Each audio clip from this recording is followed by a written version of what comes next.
प्रिय भैया बहनों, हम सभी सूरदास जी के पद क्रमांक 7 का भावार्थ कल पढ़े थे। आज पद क्रमांक 8 का भावार्थ समझेंगे। कल आपने देखा कि भगवान कृष्ण अपने परम मित्र उद्धव जी से ब्रज की स्मृतियों का वर्णन कर रहे थे। उद्धव मोहि ब्रज बिसर बनाए, हे उद्धव मैं ब्रज को भूल नहीं पा रहा। आज यहाँ पर थोड़ा सा और पीछे का पद है, जब उद्धव जी ब्रज गए थे गोपियों को योग और ज्ञान का उपदेश देने के लिए, तो गोपियां अपने मन की बात उद्धव जी से कह रही हैं और साथ ही साथ उद्धव जी को यह भी संकेत कर रही हैं कि श्री कृष्ण हमारे एकमात्र आराध्य हैं, उनको छोड़कर किसी दूसरे ईश्वर की भक्ति करना हमारे लिए संभव नहीं है। पद है, ध्यान से समझने का प्रयास करिएगा। गोपियां कहती हैं उद्धव जी से, हे उद्धव जी, उद्धव मन न भय 10-20, एक हुतो सो गयो श्याम संग को अवराधी। हे उद्धव जी, उद्धव मन न भय 10-20, हमारे पास 10-20 मन नहीं है। हर इंसान के पास एक ही मन होता है।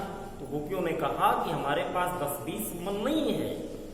एक हुतो माने था, एक मन था, सो गयो श्याम संग, वह भी श्री कृष्ण के साथ चला गया।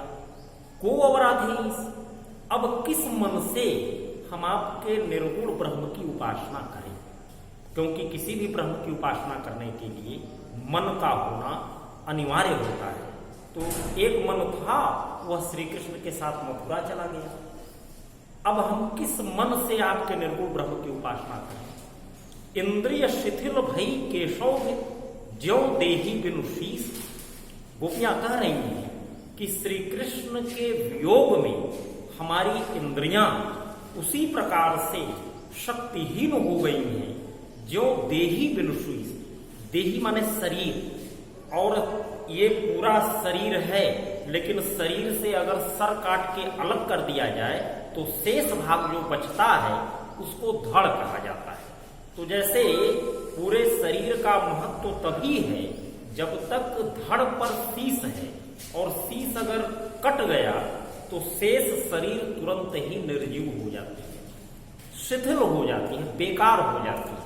तो गोपियां ठीक अपनी स्थिति का वर्णन करती हुई कहती हैं कि जिस यहाँ पर उपमा अलंकार है, ज्यों देही बिनु शीस, यहाँ उपमा अलंकार है।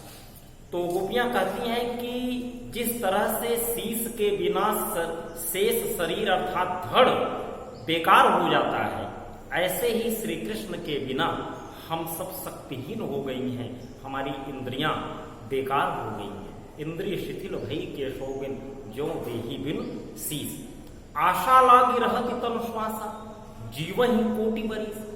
अब गोपियां यह बताने का प्रयास कर रही हैं कि जब हमारी इतनी दुर्दशा है तो हमारे शरीर में प्राण कैसे टिका हुआ है, हमारी श्वास कैसे चल रही है।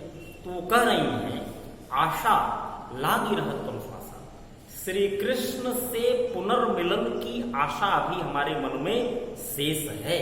वह उम्मीद की किरण अभी हमारे अंदर जगी हुई है, और वह इतनी प्रबल है कि हम सब उसके सहारे जीवन ही कोटि बरिस, करोड़ों वर्षों तक जीवित रह सकती है। हमारी उम्मीद इतनी बलवती है कि उसके बल पर हम सब करोड़ों वर्षों तक जीवित रह सकती हैं। आशा लागी रहत तनु श्वासा जीवन ही कोटि बरिस।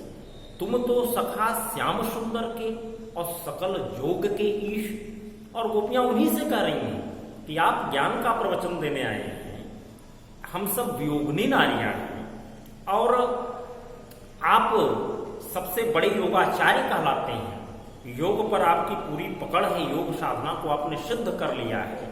सकल योग के इस संसार में जितने भी प्रकार के योग हैं, सबके आप स्वामी माने जाते हैं। ईश माने स्वामी, स्वामी माने जाते हैं। तो योग माने मिलन भी होता है, योग माने संयोग भी होता है। तो आप श्री कृष्ण के परम मित्र हैं और संपूर्ण योगों के स्वामी भी हैं। तो आप ही हमारा योग करा दीजिए, श्री कृष्ण से आप ही हमारा मिलन करा दीजिए। और अंत में गोपियां कहती हैं कि सूर हमारे नंद नंदन बिन और नहीं जगदीश। हे उद्धव जी, नंद जी के नंदन के अतिरिक्त और नहीं जगदीश। जगदीश माने ईश्वर, जगत के स्वामी।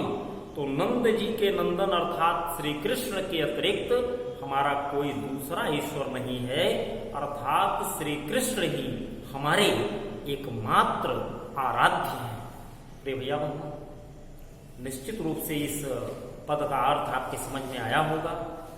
शब्दार्थ यहां लिखा हुआ है, कॉपी पर नोट कर लेंगे, याद कर लेंगे। इसका भावार्थ कॉपी पर नोट कर लेंगे, याद कर लेंगे। काव्य का सौंदर्य मैं बता दे रहा हूं। भाषा ब्रज, रस वियोग श्रृंगार, छंद गेय पद, गुण माधुर्य, अलंकार अनुप्रास, उपमा श्लेष, शब्द शक्ति, व्यंजना। कल हम सभी 9वां पद पढ़ेंगे। धन्यवाद।